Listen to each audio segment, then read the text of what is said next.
do podcast do Podcrente, Deus que transforma. Eu sou o Caio Corá. Eu sou Júlia Belo. E estamos aqui juntos, pessoal, para concluir mais uma série tão importante que se chama Esquecendo-me das Coisas que Ficaram para Trás. Essa série, pessoal, que trouxe tanto aprendizado, trouxe testemunhos e trouxe também libertações, Júlia.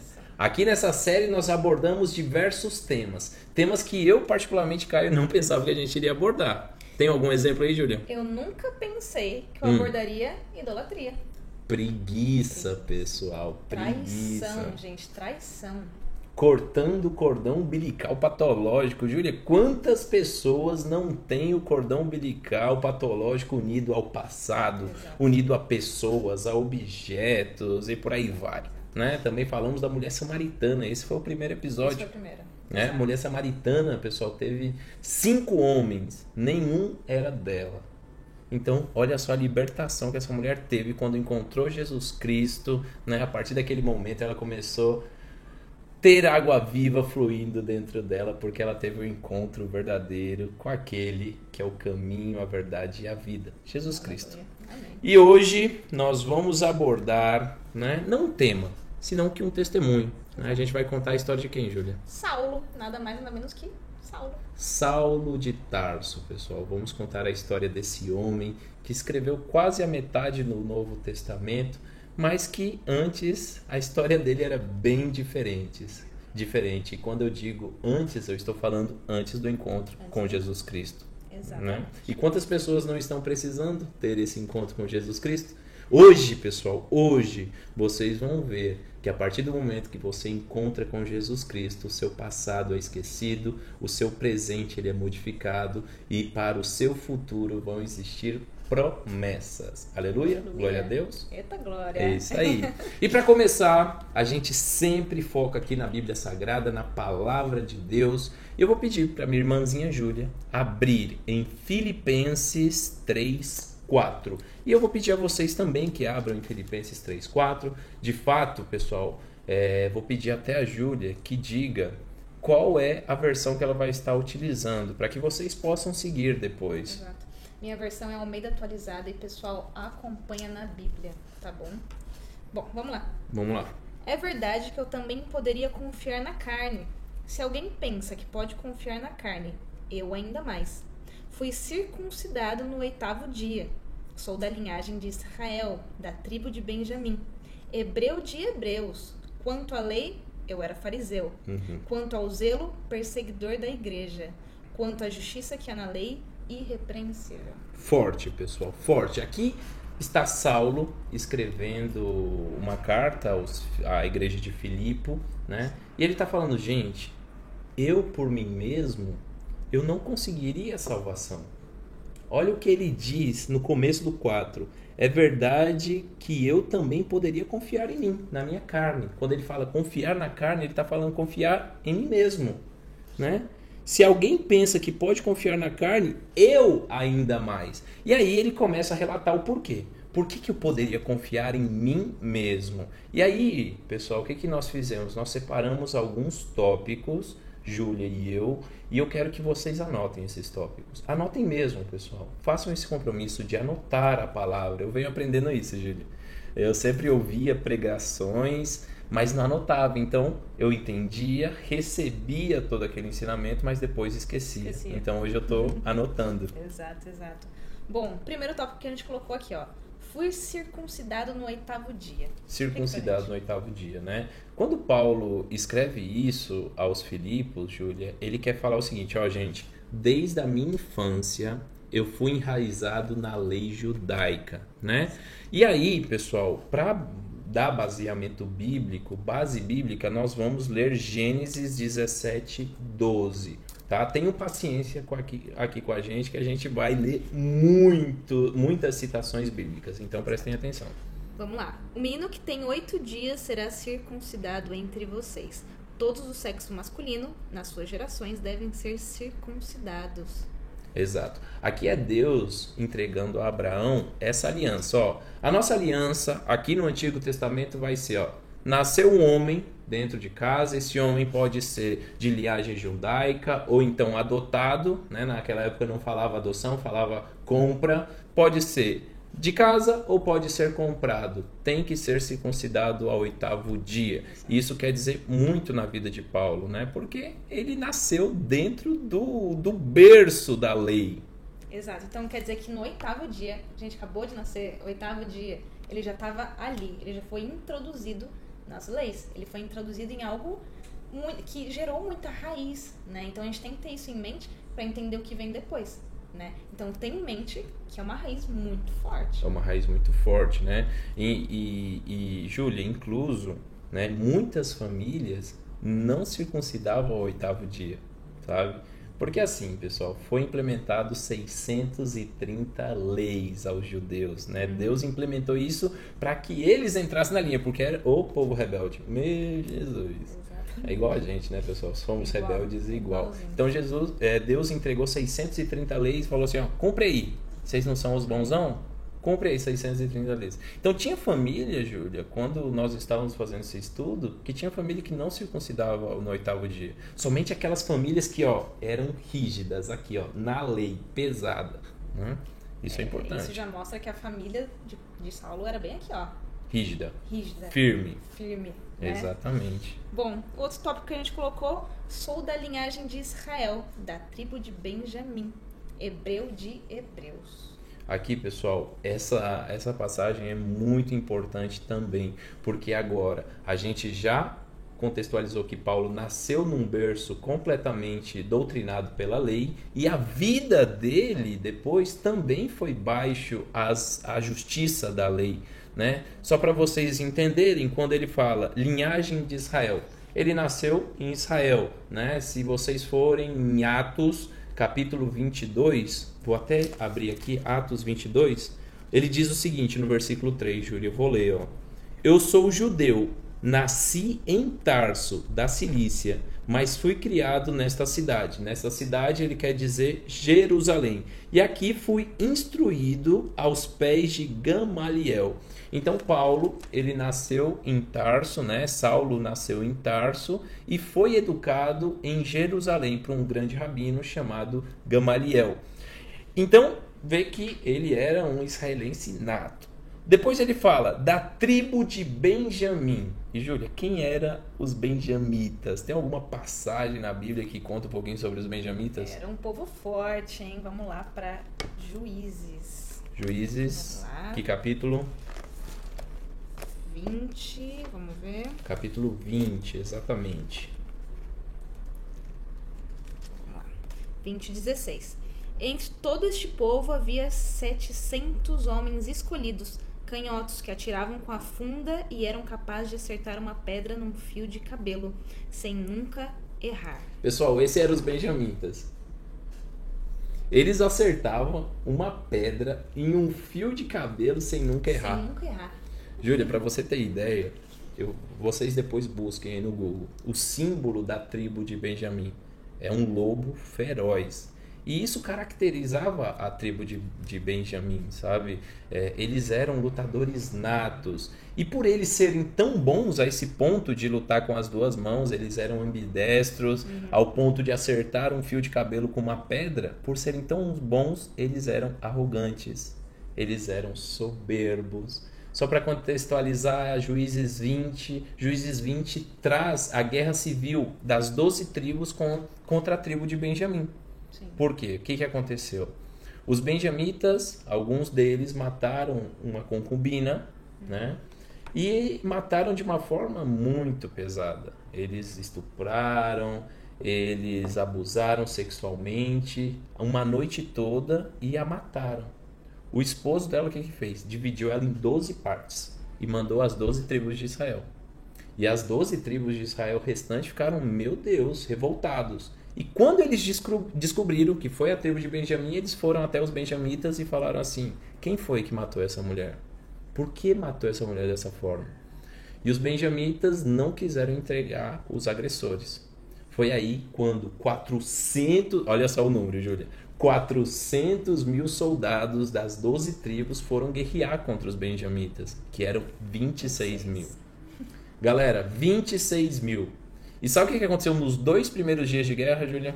Os benjamitas venceram. Os benjamitas venceram, botaram os israelenses para correr, pessoal.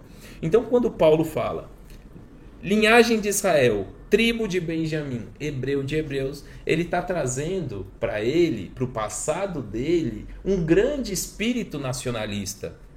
Né? O que é, Caio, ter um espírito nacionalista? É ter um espírito soberbo, de achar que a nação, que a tribo que ele nasceu, que o país que ele nasceu, era muito superior aos outros.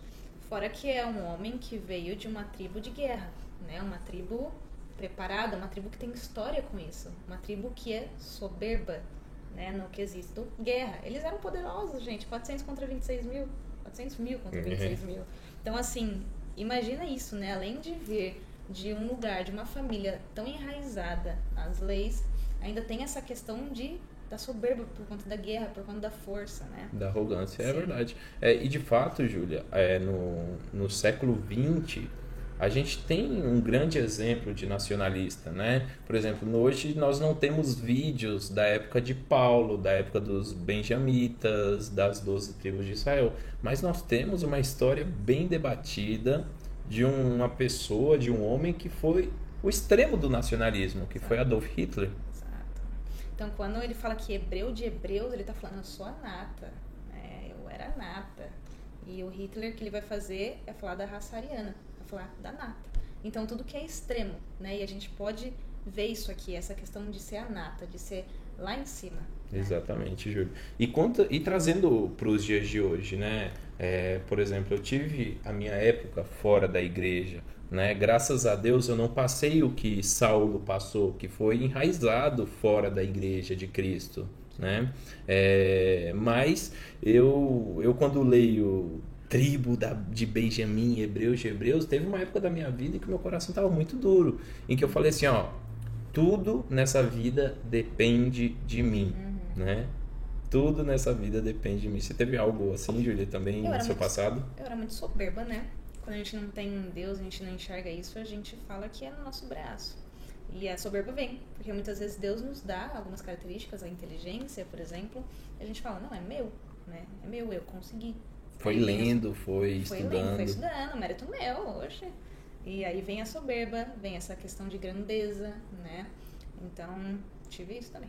E a gente sabe que não é assim, né, Júlia? Porque é muito engraçado, isso eu tô abrindo aqui no podcast agora para vocês. Os 4 primeiros anos da minha faculdade, pessoal, foi muito fácil. Passei o primeiro ano muito fácil, passei o segundo ano muito fácil, o terceiro, e quando chegou no quarto, quando eu falei assim, não... Todo mundo falava, o Caio é CDF, o Caio estuda e aprova, o Caio nem estuda direito e aprova. E Júlia, ao ouvir esses comentários, por mais que você não tenha percepção daquilo, mas aquilo acaba sendo incrustado no seu coração. Exato. E aí é o momento em que você vai esquecendo de Deus. Exato. Você vai falando, não, é verdade isso que a galera tá falando, eu sou o maioral, eu sou o topper dos toppers, aqui ó... E pode mandar as matérias aí que eu aprovo tudo. Mas Deus vem me mostrando ao contrário, Júlia. Chegou um tempo que não foi pra frente. E aí, enquanto eu falei, opa, não é na força desse bíceps aqui não. É na força do Deus Todo-Poderoso. E vai te envaidecendo, né? Então imagina Saulo. Ele que era sempre da raiz ali, que era de uma soberania, era nata. Ele ouvia esses comentários, ele via que o povo via isso nele. Meu Deus, é a nata. Então, quanto ele não se envaideceu com isso também, assim como a gente. E outra frase aqui, né, que aporta muito, corrobora com o que você diz, é quando ele diz aqui, ó, hebreu de hebreu, quanto à lei, eu era fariseu. Será que os fariseus eram envaidecidos? Será? Muito. Olha pra gente, para vocês entenderem um pouco melhor. Jesus está falando quem eram os fariseus. Mateus 23, 4. 23, 4, vamos lá. Atam fardos pesados, difíceis de carregar, e os põem sobre os ombros dos outros, mas eles mesmos nem com um dedo querem movê-los. Olha só. Lê o começo, Júlia, de novo, porque é importante que vocês estejam aí atentos.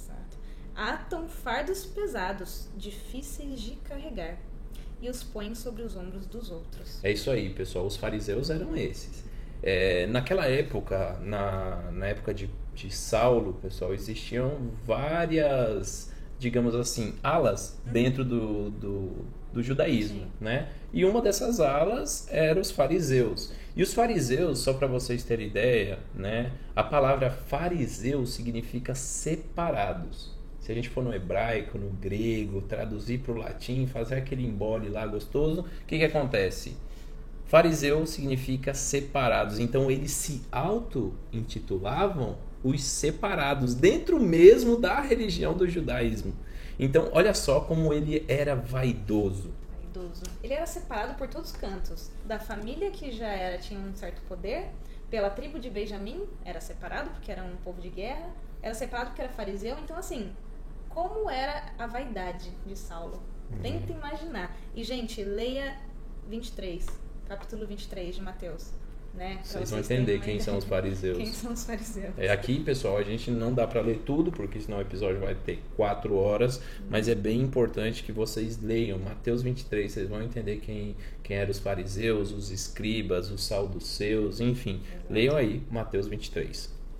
E bom, continuando, quanto ao zelo perseguidor da igreja. Zelo, essa palavra nos chamou muito a atenção, pessoal. Quanto ao zelo perseguidor da igreja, se a gente for no dicionário e buscar a palavra zelo, vai dizer assim, grande empenho. Exato. Tem uma parte da Bíblia, gente, que fala assim, buscai os dons com zelo. Ou seja, busque com cuidado, busque com fervor, né? Então aqui tá falando, quanto ao zelo perseguidor da igreja. Quanto ao meu fervor, quanto ao meu cuidado, perseguidor da igreja. É isso aí, pessoal. E só para vocês entenderem aqui, Paulo, ele seguia a risca. Ele tinha um grande empenho na busca por cristãos. Exato. De fato, a gente pode ler, e quero que vocês leiam também, Atos 22, 4 e 5. Vamos ler, ó. Persegui este caminho até a morte, prendendo homens e mulheres e lançando-os na cadeia. Disso são testemunhas o sumo sacerdote e todos os anciãos.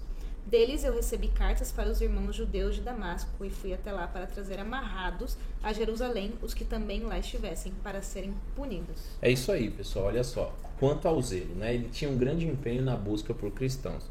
Se vocês forem em Atos 7,58, vai ser a primeira passagem que nombra, que menciona Saulo, né? E essa passagem é muito marcante dentro do Evangelho de Cristo, porque é quando Estevão está sendo apedrejado.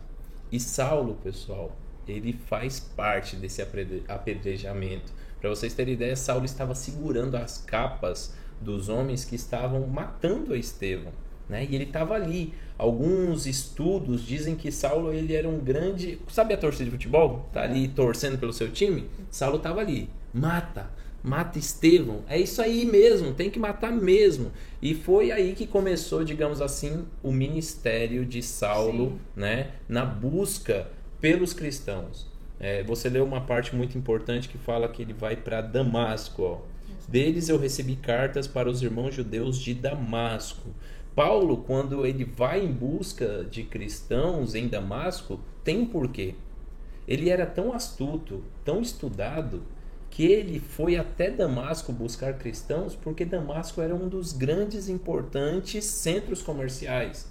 E ali os cristãos que habitavam ali pregavam para pessoas dos 4 cantos do mundo, que vinham até Damasco fazer compra, fazer negócio e etc.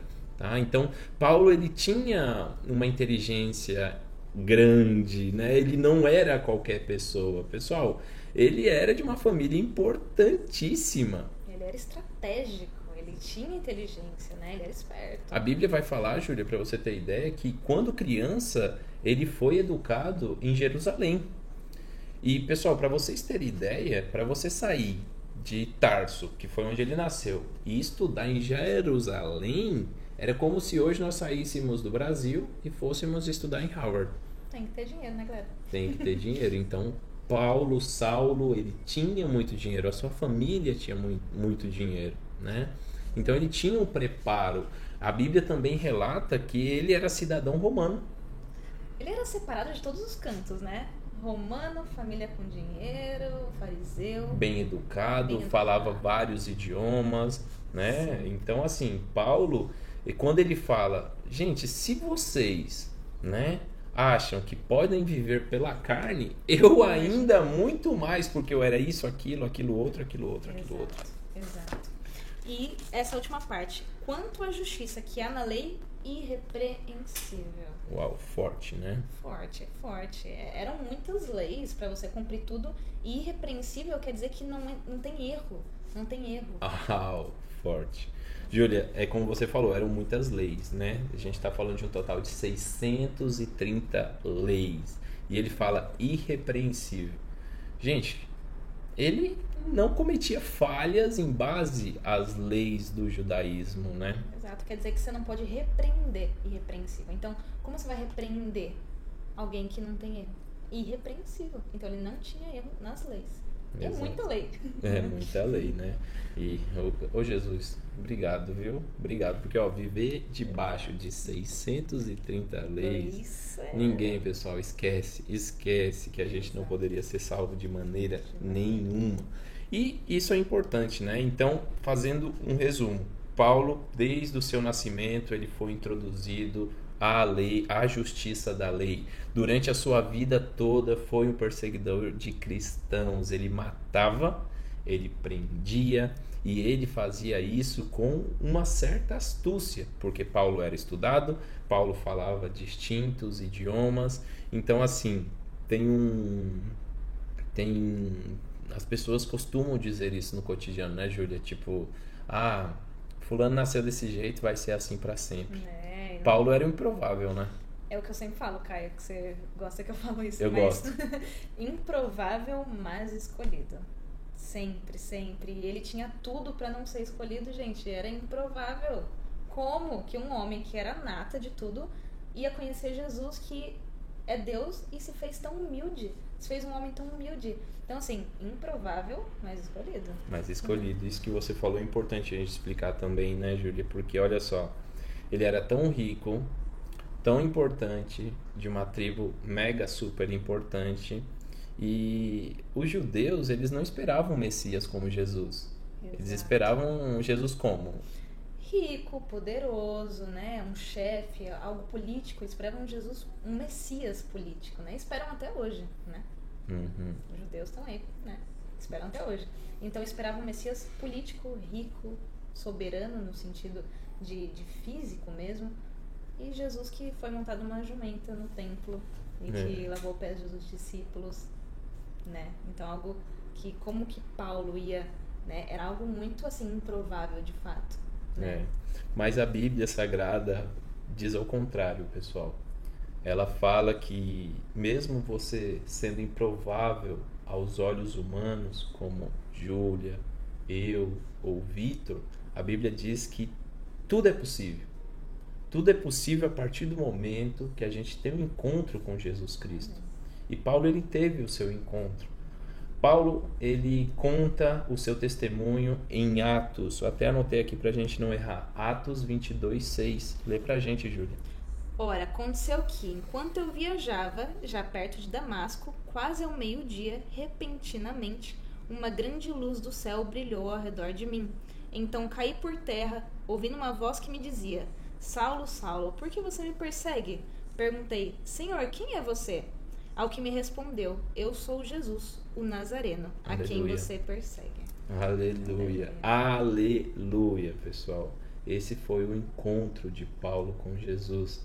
Gente, ele estava com uma carta. Imagine, estava ele aqui com uma carta escrita: ó, você tem autorização para prender todos os cristãos que você encontrar em Damasco pregando o evangelho de Jesus. E estava ele caminhando, não sozinho, porque Paulo tinha uma milícia. Júlia, a gente tem que entender que Saulo, ele era uma pessoa importante dentro do judaísmo, pessoal. Ele tinha poder, gente. Ele tinha poder, ele tinha uma milícia a cargo dele para falar, ó, prenda aquele ali mata, aquele ali bate.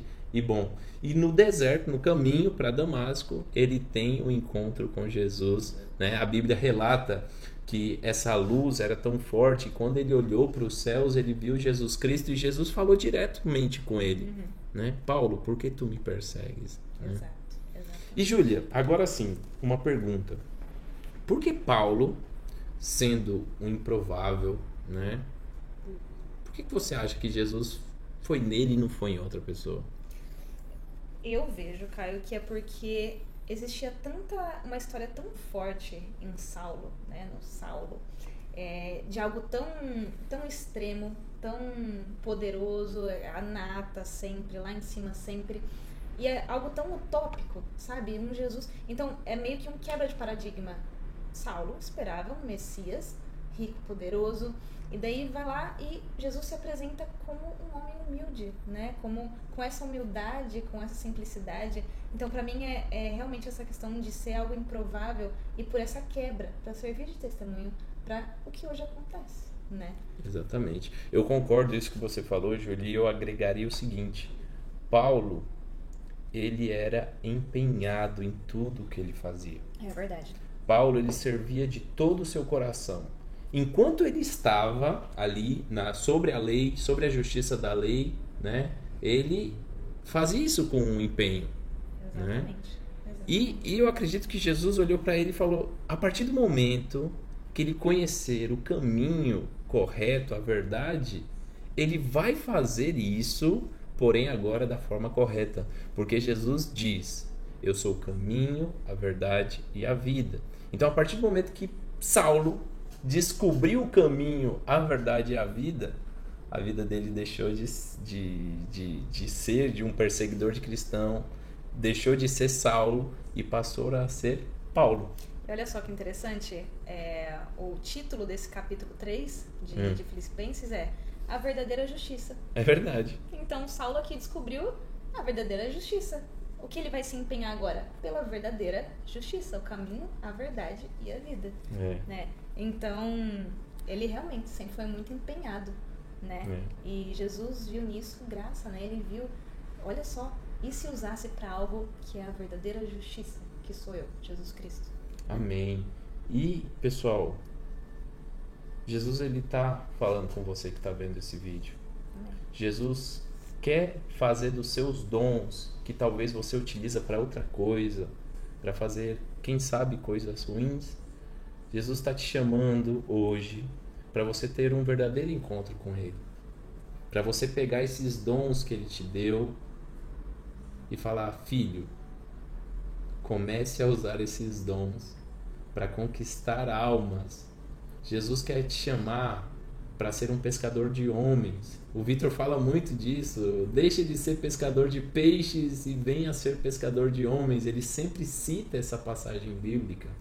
Então Deus, mediante a sua voz, mediante a sua fala, você que fala muito bem, mediante você, professor, mediante você, mãe, mediante você que é um grande organizador, Ele quer pegar esses dons e quer que você aplique esses dons para conquistar almas para Jesus.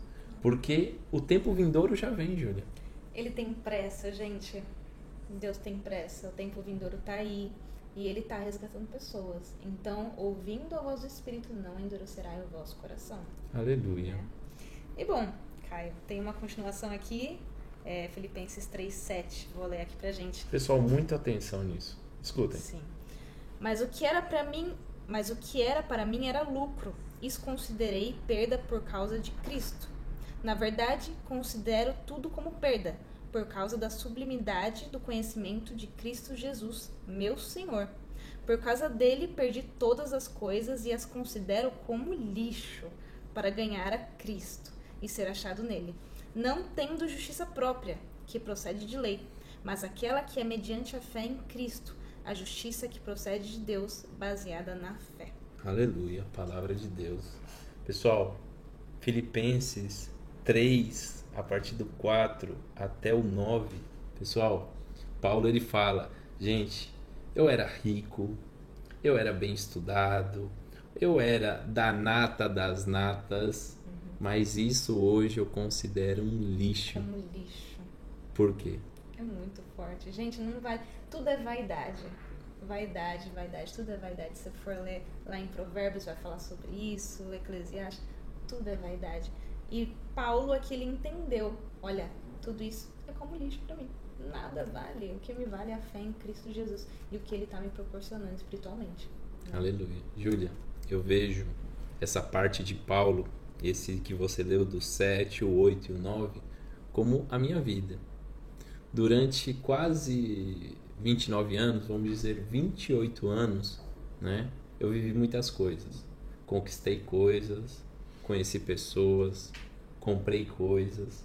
Mas Júlia, hoje eu não trocaria nada do que eu vivi esses 8 meses da minha vida, né? Pelo que eu vivi no passado. Então quando Paulo fala, gente, tudo aquilo era lixo, dinheiro, fama, estudos, tudo era lixo. Eu me encontro nessas palavras, porque, Júlia, eu não quero voltar. É como diz o salmista, me deixe ficar todos os dias neste lugar. Amém. Acredito que você passou algo parecido. Com certeza. É uma pessoa que sempre viu muita... Eu sempre tive essa questão de ser inteligente e sempre, tipo, correr atrás das coisas, e tudo era na força do meu braço, a glória era pra mim, né? Então, você trocar a glória sua pra glória de um Deus que eu nem acreditava que existia, sabe? Então, é algo muito utópico, mas é aquele negócio, Caio. Improvável, mas escolhidos. Aleluia, né? Júlia. Então, nós éramos como Saulo aqui, que ele está descrevendo, mas hoje somos como Paulo, que fala que tudo aquilo era lixo. E eu considero como lixo tudo que eu vivia. Mas hoje eu vivo a verdadeira felicidade, e a verdadeira vida, e a verdadeira justiça, como diz o título desse capítulo. Né? É isso aí, Jesus Cristo. Exato. Então, pessoal, essa série, ela teve esse intuito, né? Contar pecados, contar histórias do passado e contar, né, mediante o testemunho de Saulo, né, que virou Paulo, né, contar o testemunho dele, que essas coisas, elas podem ser esquecidas, independente do que você fez, né. Eu vou falar algo forte: você pode ter matado, você pode ter roubado, você pode ter sido um mau filho, você pode ter sido até hoje um péssimo esposo, né. Tudo isso, pessoal, se apaga a partir do momento que você tem um encontro com Jesus Cristo, né? E eu quero te fazer um apelo. Deus colocou isso no meu coração e eu quero fazer um apelo, né? Quero que você faça uma oração. Seguinte: Jesus, no seu secreto, você sozinho, não precisa ser nem na igreja, né? Mas depois vai procurar a igreja. Mas não precisa nem ser na igreja. Mas aí, onde você está agora, você coloca a mão no seu coração e fala: Jesus, a partir de hoje eu entrego o meu corpo, a minha alma e o meu espírito para que você faça a obra, para que você modifique o que tem que modificar, para que você borre, para que você apague o meu passado, escreva um futuro e modifique o meu presente. Pessoal, a partir do momento que você fazer essa oração, Jesus, ele começa a operar na sua vida. E aí se prepara, meu irmão, que as coisas vão mudar de forma radical. Foi assim comigo, foi assim com a Júlia. E Jesus, eu sempre falo, Jesus, ele é um cavalheiro, gente, ele vai bater na porta, cara. Então, você ouvindo esse bater de porta que é tão suave, né? Qual é o som de quando ele bate na porta, né? É algo suave. Então, quando você ouvir isso tão suave, abra. Aleluia. Abra, porque vai ser a melhor coisa que vai fazer na sua vida, te garanto. E pessoal, isso quem tá falando não é a Júlia, não é eu. É aqui, Palavra de Deus. E para te provar isso, vai lá em Filipenses, Júlia, e lê pra gente o versículo o capítulo 3, o versículo 13. 13. Irmãos, quanto a mim, não julgo havê-lo alcançado, mas uma coisa faço, esquecendo-me das coisas que ficam para trás e avançando para as que estão diante de mim, prossigo para o alvo, para o prêmio da soberana vocação de Deus em Cristo Jesus. Aleluia, palavra de Deus. Júlia, eu acredito que o aprendizado é por repetição. Eu também. Vamos repetir nós dois juntos esse versículo? Vamos lá, galera. Você aí na sua casa também. Filipenses 3:13. Vamos lá, Júlia. Irmãos, Quanto a mim, não julgo havê-lo alcançado, mas uma coisa faço, esquecendo-me das coisas que ficam para trás e avançando para as que estão adiante de mim, prossigo para o alvo, para o prêmio da soberana vocação de Deus em Cristo Jesus. Amém. Palavra de Deus, pessoal. E esse foi mais um episódio do Deus que Transforma. Júlia, o que a galera tem que fazer? Gente, compartilhar, fazer o id. Vamos lá, faz o id, compartilha, curte. Tá vendo uma pessoa que tá precisando, né? Manda, né? Faz o id aí e, bom, compartilha, curte. Se inscreva no canal e tudo mais. Júlia, um beijo no seu coração. Tamo junto. Esse é o Deus que Transforma, pessoal. Aqui ninguém para. Prosseguimos para o alvo e até mais.